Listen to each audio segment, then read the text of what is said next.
But I thought, between the two, I thought that was great. There was some wonderful little moments in there. It's definitely worth looking at and and going back over. Camilla, was it a useful exercise for you?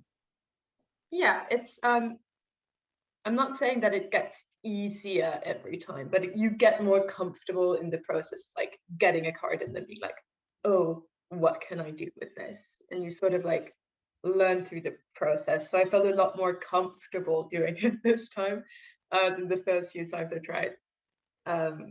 Genuinely felt like I knew a bit more about what I was doing, able to sort of catch that 3, 4, 7 was completely acceptable, because there's like like, oh well, we can't really do, like, the way it came in late. I like caught that. I was like, that's not a dismissal, we're fine. I don't have to go lower than that. Yeah, listen, I mean, this is about practicing. Now, the more you practice, the more you get comfortable with the practice model, so to speak. And then what you start to do is you start to, you can have the same position each time. Yeah, we're a small family suppliers. We deliver locally free of charge within 3 miles. Anything more than that, we've got a bigger distribution. You can keep the same storyline each and every time when we practice. But what you can then do is just tweak what you're trying to focus on. So keep the same storyline, try different types of question. Keep the same storyline, use silence. Try to push up the numbers, do more connections, so it's also about practicing to practice.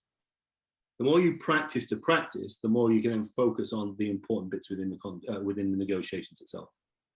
No, just don't want to underline what you said. You're learning the process, so that you start to get, and this is practice, like Phil says. Bang, card, right? Okay, I better get this. That's my bottom line. Okay, so what's the top? I want that. I'm going to expect it to be somewhere in the middle. Okay, let's fix those numbers in my head. So I'm going to go in. I'm going to ask some questions. What are they going to be? Okay, something's going to happen. That's the tactic. Boom, boom, boom. You just do that more and more automatically the more that you practice. Well, not automatically. It's still conscious. That's the whole point. But you've got the structure to do that. Yeah, and then you can focus in on all the nice stuff, or the wrong word. The sort of the finer elements of it. Problem I see with so many people is they want to do all the fine stuff, but they don't have a solid basis to do it off, and then they come a massive cropper because they're trying to do some convoluted, clever technique that they've read about somewhere, off no basis. They've built a house on sand. So if you're embedding your process every single time, practicing it, okay, it went wrong in the 4-minute little practicing, that's great, but my process has still got stronger every time. Happy days.